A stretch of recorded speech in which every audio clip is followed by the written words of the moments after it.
What's happening, internet's Soylent Samu checking in once again. Also often referred to as the last of the Pokemon Gohekins. Also often referred to as the AB original Spunkmaster Flex. Also known as La Flama Blanca. And it is UFC 203 weekend. Pretty interesting card. Got a lot of big names in this card, a lot of movement in the heavyweight division, and not to mention the interesting matchup between CM Punk and youngster Mickey Gall. Anyways, but first fight on the main card is Jéssica Andrade versus Joanna CALDERWOOD. Now, Joanna CALDERWOOD is a very savage individual, okay? I'm a big fan of the way she fights. I watched her in The Ultimate Fighter, but she's been very big in Europe before the UFC. They call her the bad mofo JoJo, and I'm inclined to believe so, if you know what I mean. She's a Muay Thai predominantly stand-up fighter, but she isn't afraid to take it to the ground. I think she's a blue belt in Jiu-Jitsu, but that doesn't mean anything in MMA. Everyone knows if you're a black belt and you get punched in the face, you turn into a brown belt real quick. One loss in the UFC, and that was against Marina Monroz. I'm not too sure of who she is, to tell you the truth. I think it was the finale of The Ultimate Fighter. But she lost to a submission armbar, which is interesting because Jéssica Andrade is a purple belt in Jiu-Jitsu, but they call her the pile driver. She likes to take the fights to the ground, so she's a ground fighter predominantly, and she looks pretty strong. She's good at taking people down. Her record is win-loss in the UFC so far. Her losses have been to submissions as well. She's had a submission loss to a rear naked choke, and then to a triangle. Maybe she is susceptible to chokes and submissions, but my pick for this fight, I'm going to have to go with Joanna CALDERWOOD. I think that she has the experience. She has the reach advantage. She's slightly taller. She's a stand-up fighter, and she's good at keeping the fight standing. So I'm going with Joanna. I keep wanting to say Joanna as well, but it's Joanna because, Anyways. Next fight on the main card, talking about Urijah Faber, the California Kid, versus JIMMIE Rivera. JIMMIE Rivera, everyone knows about Urijah Faber, right? He always seems to come through. I mean, he's had title fights that he's lost, but he's always been at the top of heat his entire career. He's had a good run of just being able to take people down and submit them. Plus, he has stand-up power. He's able to land big punches, but I think that's what he's been too reliant on in his last few fights. He's been hanging back and he's been waiting to land big on his opponent. That being said, I think he's going to have a lot of problem with JIMMIE Rivera.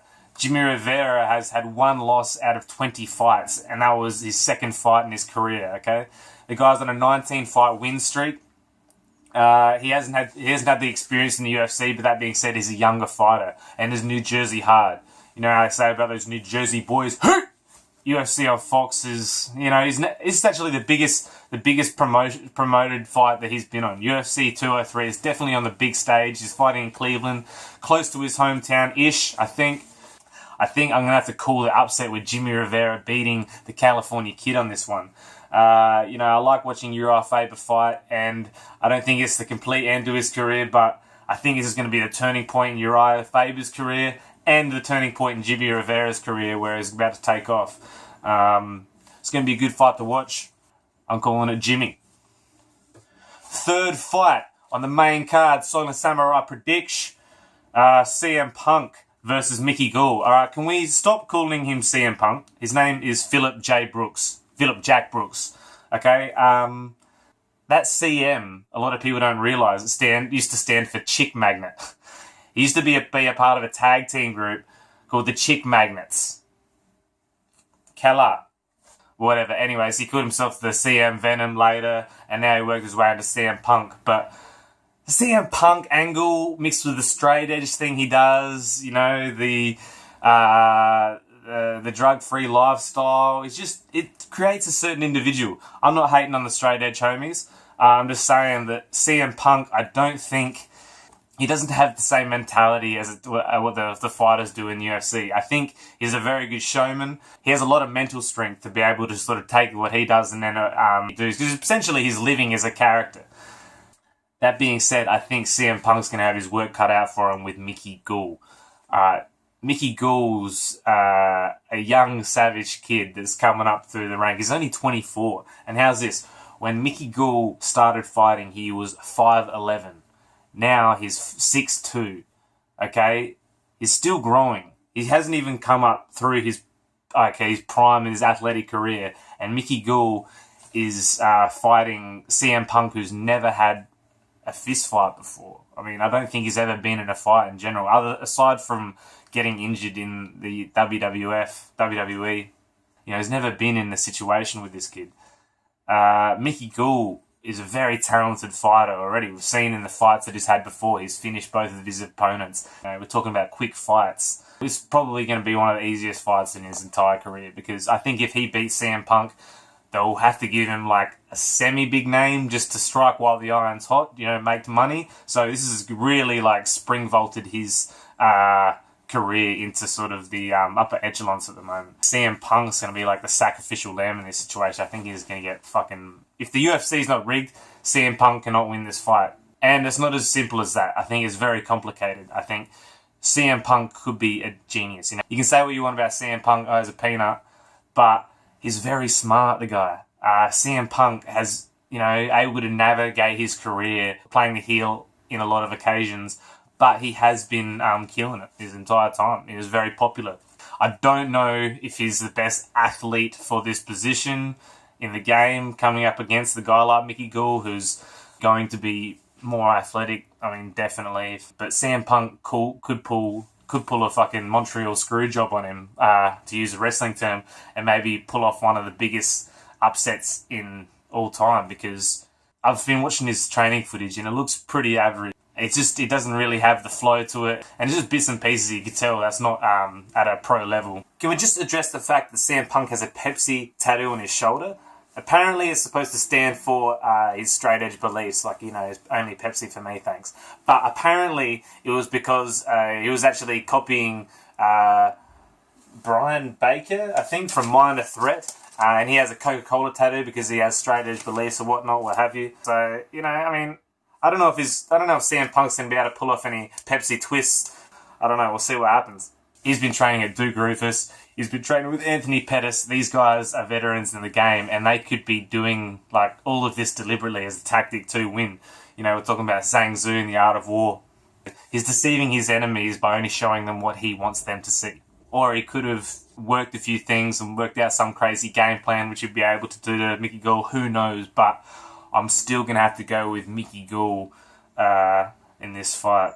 Fourth fight on the main card, talking about Fabricio Werdum versus Travis Browne. This is a pretty interesting fight in the spectrum of the heavyweight division. The UFC heavyweight division at the moment's up in the air a little bit, okay? The title's changed hands a few times. Obviously, Fabricio Werdum losing it to the current champion Stipe Miocic in the main event. But Fabricio Werdum did take the first fight, you know, in a decision. That being said, it was very one-sided. Fabricio Werdum really controlled the fight. He got in Travis Browne's head, and he was able to sort of impose his will on him the entirety of the fight. Throwing out a few crazy techniques as well. Not a lot of stuff that we've seen from Fabricio Werdum before, like a lot of spinning moves, a lot of spinning shit, a lot of flying knees. Basically, a lot of movement that we haven't seen from him before. But Travis Browne is always dangerous. What do we know about him? He's a fucking powerhouse, okay? Everyone that meets him in real life always comments on his size, like he's a deceivingly large dude. Okay, he's coming in at 6'7". He used to play basketball, and the guy's thick.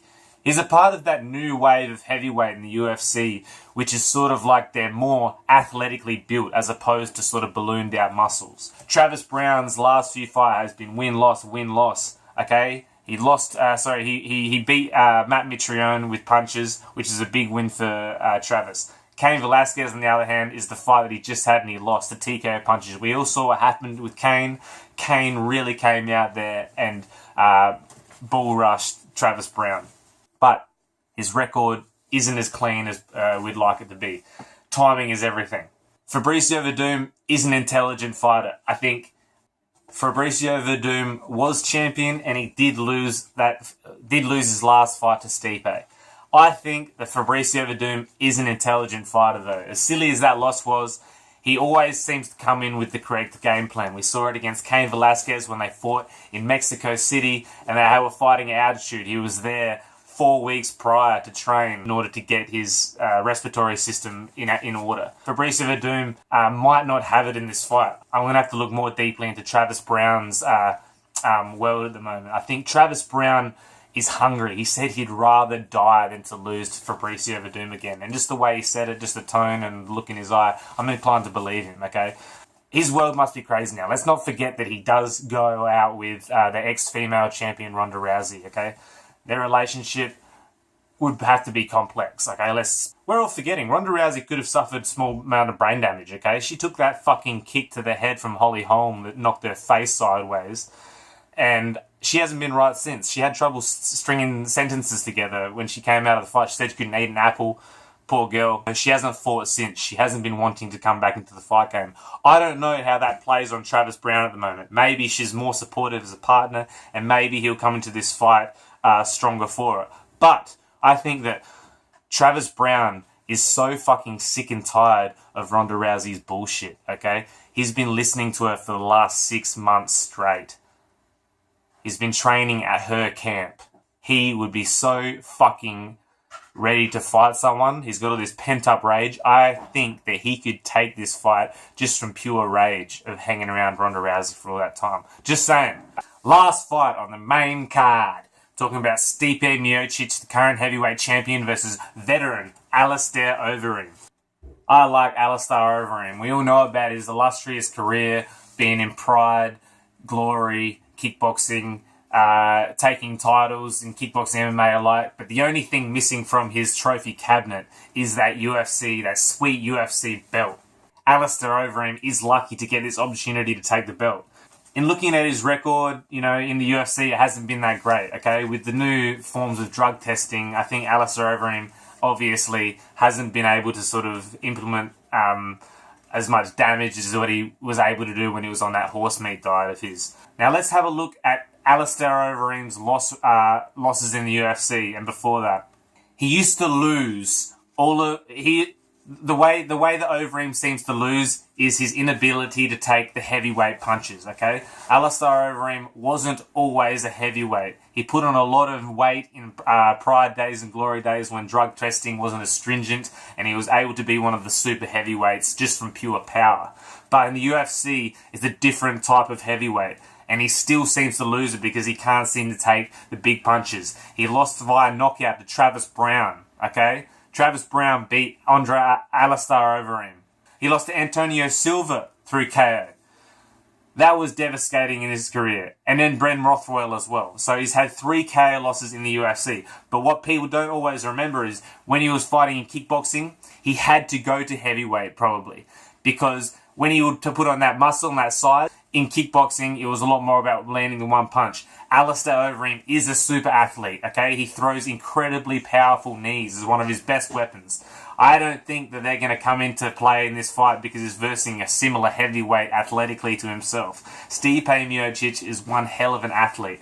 But ALISTAIR OVEREEM does have the ability to end the fight quickly. That being said, with the new form of drug testing, will he have that power that he's had before? I think he's going to have a lot of problems trying to knock out Stipe. Stipe, the current heavyweight champion, has the momentum at the moment. He has the confidence leading into this fight. Even though he's versing ALISTAIR OVEREEM, I think he has the confidence. You just look at his KO and TKO win ratio. He KO'd Fabricio Werdum in his last fight. Before that, he TKO'd Andrade when he was having a massive run. Mark Hunt, he TKO'd. That's a big deal. That is like trying to KO a fire hydrant. It'd be almost next to impossible, okay? That was an interesting fight. Apparently Mark Hunt wasn't 100% for it. But the fight before that, he went the distance and arguably got the win. It was up to the judges, but they called it not in his favour. They called it for Junior Dos Santos in a massive war. Before that, he TKO'd Fabio Maldonado. That's a fucking good effort. Also wins over Gabriel Gonzaga and Roy Nelson. So the guy is one of these new athletes. I'm going to call Stipe Miocic with the heavyweight upset. Not really. I think Stipe Miocic is going to win via KO. First or second round. Anyways, thank you very much, internets. That is UFC 203 prediction. And yeah, SOYLENT SAMU out.